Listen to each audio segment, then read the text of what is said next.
앞으로 이런 것들을 갖다 할 수 있는 것들이 또 도시 기본 계획들을 수립하면서 인구가 늘어나고 또 이 기업 환경이 늘어나면서 앞으로 이 하천 관리를 철저히 해야지만이 이 도시가 생명 있게 살아남을 수 있다고 그렇게 생각합니다. 그래서 옛부터 치산치수라고 했습니다. 물과 산을 잘 따라야지만이 그 나라가 국가가 부강해지고 또 역시 이 도시도 좋은 도시로 남을 수 있다 이렇게 생각합니다.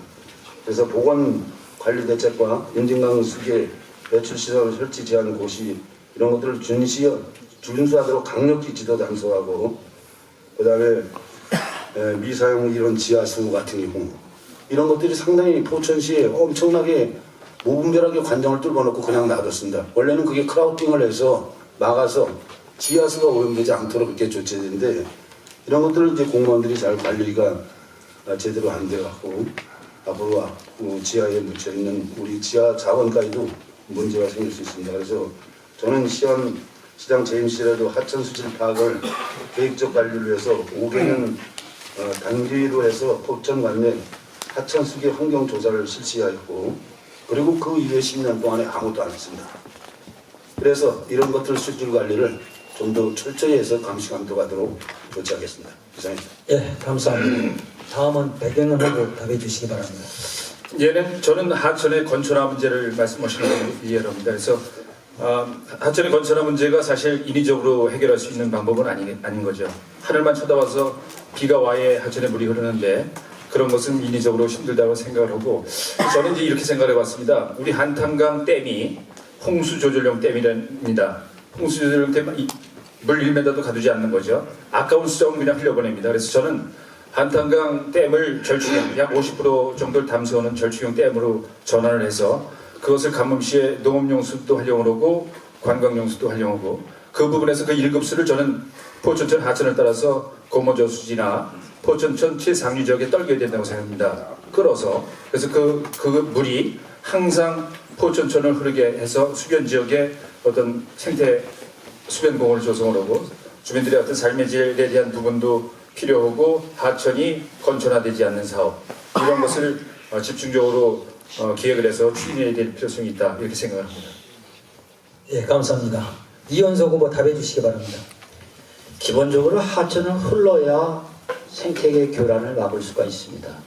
포천은 대부분 하천의 발원지가 지역 내로 지명에서 찾듯이 큰 하천의 유입이 없이 자치 하천으로 갈수기에 건천의 모습을 쉽게 찾아볼 수 있습니다.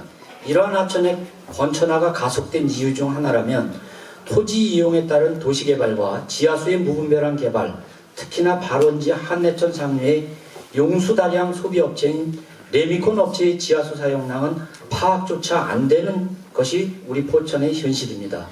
또한 치수 위주의 하천 정비 사업도 하천을 건천화된 하나의 원인일 것입니다. 이 부분에 대한 부분은 전임 시정을 책임졌던 분들의 여기 이곳에 앉아 계십니다마는 후보자에게도 책임이 있지 않겠나 저는 그렇게 생각합니다. 또한 우리 국민의 물 소비량의 증가의 원인도 하나의 원인이라고 생각할 수 있습니다. 아울러 개발로 인한 산림의 감소와 농경지의 감소는 물을 담수하고 있는 논의 저수량 감소에 하천을 건천화하는 데 빠른 진행을 보이고 있습니다. 따라서 이에 따른 대책 방안으로는 개발에 따른 건천화 환경영향평가제도 도입을 의무화하겠습니다. 두 번째, 지하수의 무분별한 개발의 방지를 위한 관리체계 강화하겠습니다. 세 번째, 하수처리장 방류수 이용 및 빗물 이용 시설 확보하겠습니다. 또한 소규모 하수처리장 위수지역 내 설치하겠습니다. 신도시 사업, 도시개발 사업 시 투수 면적 일정 의무화하겠습니다. 아울러 농경지 도량 살리기 운동 전개와 빗물 이용 시설 권장 필요로 해서 이 부분에 대한 거 권장하도록 하겠습니다. 끝으로 한탄강 댐의 다목적 댐으로 변경해서 대체 수원공으로 활용이 필요한 상황입니다. 이를 위해 수자원공사와 협의해서 반드시 하천의 건천화 해결하도록 하겠습니다. 예, 감사합니다. 안 교수님 추가 질문 있으신가요? 예, 수질 분야에 대해서 간단한 추가 질문 하나 드리겠습니다. 여러분도 다 아시는 바와 같이 산정부수는 포천이 대표적인 관광 명소입니다. 외지인들이 관광을 왔을 때 주위 경관은 수려한 반면에 정작 산정호수는 수질이 탁도가 심하여 청정 포천의 이미지를 크게 훼손하고 있는 실정입니다. 수년 전부터 경기도에서도 이의 심각성을 인식하고 탕류 대책을 마련하라 하였으나 시에서 임시 방편적인 대책으로 인하여 사실상 실패한 상태입니다. 이에 대한 근본적인 대책이 있으신지 한번 의견을 듣고 싶습니다. 예, 이원석 후보께서 먼저 답해 주시기 바랍니다. 물이라는 것은 한 곳에 모여 있으면 썩게 되어 있습니다. 물은 순환이 돼야 됩니다. 따라서 저는 산정호수의 이런 탕류 방지를 위해서 한 탄강댐을 다목적 댐으로 만들어서 그 부분에 대한 것 다목적 댐으로 변경이 되면 거기서 대체 수원공을 개발을 해서 한 산정호수까지 끌어올려서 이 부분에 대한 걸 순환해서 리사이클 하도록 하겠습니다. 그러면 이 부분에 대한 것은 반드시 해결이 됩니다. 예, 감사합니다. 백영훈 후보 답해 주시기 바랍니다.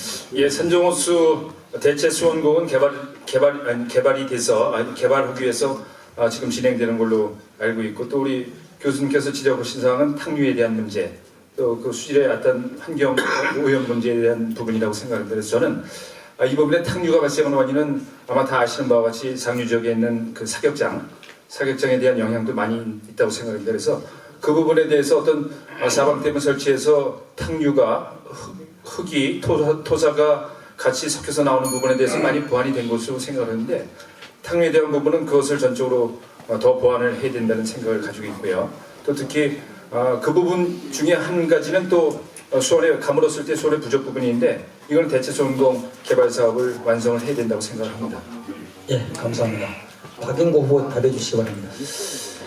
이 산정호수 탕류 문제는 지금 승진 사격장이 한미 연합사들이 여기서 그 전차 기동 훈련을 하고, 그 다음에 이 헬기 사격부터 시작해서 상당한 미세한 그런 가루들이 우기 때 그 속옷으로 유입되고 있습니다. 그래서 탕류 침전 기간이 보통 한 일주일 정도 걸리고 때에 따라서는 보름 정도 걸리는데, 탕류 방지 시설이 돼 있는데 이거를 군부대에서도 관리도 안 하고 시에서도 뭔가 관심 있게 하질 않아서 현재 그런 문제가 있어서 이건 좀 관심 있게 좀 하면 대체할 수가 있고, 이미 한탄강에서 물을 끌어올리는 그런 그 대체 운수 작업이 현재 진행되고 있다는 말씀을 드립니다. 이상입니다. 네, 감사합니다. 환경분야 두 번째 질문으로 넘어가겠습니다. 최 교수님, 안 교수님 질문해 주시기 두 바랍니다. 번째 질문 드리겠습니다. 포천은 80년대 이후 서울 동북부 지역에서 유입된 염색, 피혁 및 가구 산업이 3, 40년간 변함없이 주류를 이루고 있습니다.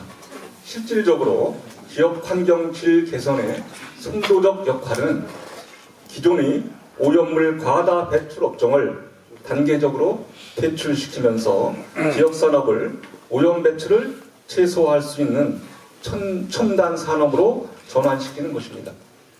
전 세계적으로는 4차 산업혁명이 요동치고 있고, 인근 지역인 양주와 구리 남양주 및 판교 등지에서는 테크노밸리를 유치하고 민과 관이 긴밀하게 협조를 통하여 주도적으로 첨단 산업을 유치하고 있습니다. 이에 비하여 포천은 상대적으로 낙후도시로 전락하고 있는 느낌이며, 신설진 용접 및 장자산업단지마저도 그런 역할을 찾아볼 수가 없습니다. 이에 대한 타개책 및 발전 방안에 대해서 말씀해 주시기 바랍니다. 예, 감사합니다. 박영고 후보께서 먼저 답해 주시기 바랍니다. 여러 가지 환경을 보더라도 포천시가 80년대 이후에 동북부 지역에 유입된 섬유라든가 아까도 말씀드렸지만 상당히 이 수질뿐만 아니라 대기까지 전체적으로 오염을 시켰습니다. 그러나 우리가 이거 지나간 일에 소잃고 외양간 고치는 그런 격이 되어 있습니다만은, 제가 행정을 하면서 기본적인 목표는 이 맑은 공기, 깨끗한 물, 그 다음에 비옥한 토양이라는데, 이 우리 포천시에 있는 토지들이 중금속에도 감염되는 경우들이 있습니다. 그래서 이런 것들을 뭔가 우리가 대체적으로 해야 되고, 앞으로 아까도 말씀드렸던 용정산업지, 산업단지, 장자산업단지 이런 것들도 그런 어떤 이 포천시가 상대적으로 발전하는데 도리어 그렇게 큰 도움이 되고 있지 않다는 말씀을 드리고 있습니다. 그래서 앞으로 이런 디지털 산업이나 같은 수도권 정비법 갖고도 저희는 유치를 못하고 있고, 파지 같은 경우는 LCD 단지를 유치하고 또 도서출판 단지를 유치하고, 의정부시나 남양주나 하다못해 연천 같은 경우도 국가산업단지를 갖다 끌어당겨 놨습니다. 근데 유일하게 저희가 그걸 못하고 있어요. 그래서 앞으로 실제적으로 일반 산업단지나 이런 거 들어오는 것들이 기업도 도움이 안 되고 주민들한테도 도움이 안 되고 우리 사회도 도움이 안 됩니다. 그래서 이번 정부 여당 집과에서 경기도나 정부나 경기도를 통해서 반드시 국가산업단지들이 좀 체계적으로 이런 것들이 기업이 유치돼야지만이 포천의 환경관리라든가 또 이런 모든 관리들을 제대로 해나가서 제대로 이 관리가 되고 지역에 도움이 되지 않냐 이렇게 보고 있습니다. 이상입니다. 네, 감사합니다. 백영현 후보 답해 주시기 바랍니다. 예, 포천의 환경은 계획이 없었다는 것에 문제가 있다고 생각합니다. 예를 들어 가산 지역에 한번 가보십시오. 거기 골목길 다닐 수도 없을 정도로 기업체가 무분별하게 개별되어 있습니다. 난개발의 표본이죠. 그래서 저는 이제 수년간에 걸쳐서 최근 한 10여 년에 걸쳐서 장자산업단지와 용정산업단지가 그나마 개발이 된 게 다행이라고 생각합니다. 기업체가 계획적인 단지를 조성을 해서 그 부분에 입지를 해서 어떤 총괄적인 관리를 해야 됩니다. 그러나 우리 포천시는 그간에 산업단지 하나 계획된 게 53,000평 양면산업단지 하나 있었습니다. 그런 부분에서 어떤 환경에 요인이 있었다는 판단을 분명히 하고 있습니다. 그리고 또한 도시형 업종, 용종산업단지는 구분을 해서 거기는 굴뚝이 없는 산업을 유치를 합니다. 도시형 업종. 그리고 산재되어 있는 환경업체는 장산업단지에 입지를 하게끔 그렇게 계획이 된 겁니다. 그렇게 체계적으로 관리를 해서 환경을 개선할 필요성이 있다고 생각을 합니다. 네, 감사합니다. 이원석 후보 마무리해 주시기 바랍니다. 저는 포천의 환경은 전임 행정가들이 모두 망쳐놨다라고 이렇게 주장을 합니다. 행정 집행을 하며 환경은 등한시했기 때문에 이런 결과가 벌어진 것이 아닌가. 또한 환경을 위해서 지금 산업단지를 유치했다. 이 부분에 대한 것은 삼척동자한테 이야기해도 아마 코웃음을 칠 겁니다. 지금 남북관계의 호전으로 중부권 접경지역 연천과 철원, 포천의 새로운 한반도의 중심지로 각광받을 날이 다가오고 있습니다. 이러한 시대적 지리적 특성과 남북교류 협력 시대에 제2의 개성공단의 제안으로 경제특구와 연계한 국가산업단지 조성을 통해서 일자리 및 소득 창출로 남북경제특구를 지정해서 수도권 규제 해소로 국가산업단지와 첨단 물류단지 거점 확보를 통해 낙후된 도시의 경쟁력을 향상시키겠습니다. 이런 부분에 대한 것이 국가산업단지가 들어오면 일반 산업단지들 모두 문 닫게 되어 있습니다. 아울러 기존의 소규모 영세업체의 공장들은 단지별로 집단화하여 업종별로 모을 필요가 있습니다. 그래야 경쟁력도 있을 것이고 이에 따른 기반시설도 절감할 수 있을 것입니다. 이를 위한 해결안으로 지역별, 업종별 기업 유치의 안내 및 행정의 조정이 필요하다고 생각합니다. 이 부분에 대한 걸 지금껏 행정집행자들이 안 해왔기 때문에 이런 결과가 발생이 됐다라고 생각이 되고요. 따라서 저는 도시개발의 재조정과 조례를 만들어서 무분별한 공장 설립과 입주를 해결하는 데 앞장서도록 하겠습니다. 이상입니다. 예, 감사합니다. 안 교수님 추가 질문 있습니까? 예, 환경뿐만 아니라 역동적인 포천의 발전을 위해서는 제가 아까 말씀드렸던 첨단 산업 유치가 핵심이라고 생각을 합니다. 그렇지만은 이것은 본인의 의지나 본인의 희망만 갖고 되는 건 아니라고 생각합니다. 아까 말씀드린 테크노밸리 같은 경우는 경기도와 적극적인 협력 관계를 맺어야 되고 또 그렇지 않은 테크노파크나 그 밖에 첨단 산업 유치는 국가와 또 긴밀한 관계를 유지해야 되는데 새 후보께서 혹시 그런 계획과 구체적인 방안이 있으신지 한 가지 예를 들어서 말씀해 주시면 감사하겠습니다. 예, 이원석 후보께서 먼저 말씀해 주시겠습니다. 제가 앞전에서도 답변을 드렸듯이 지금 남북관계에 대한 부분들이 호전적으로 진행이 되고 있습니다. 우리 포천은 접경지역에 있으면서도 사실은 개발에 따른 여러 가지 제한들이 따랐습니다. 이 부분에 대한 것이 남북관계가 호전이 되면 해결될 수 있을 부분들이고 이 해결안에 대한 부분들이 도출이 되면 이런 첨단 산업단지에 대한 부분들은 자연히 해결될 걸로 생각됩니다. 또한 북한을 거점으로 하는 그런 이제 물류단지에 대한 부분 전초기지로서의 어떤 지역적 특성을 살릴 필요가 있다. 그래서 이 부분에 대한 것은 이렇게 해결하는 방법이 아니겠냐라는 그런 답변을 드립니다. 예, 감사합니다. 배경으로 답해 주시기 바랍니다. 예, 저는 준비한 합의 이슈 부분에 대한 답변하고 좀 중복되는 부분이 있을 것 같은데요. 저는 이런 생각을 해봤습니다.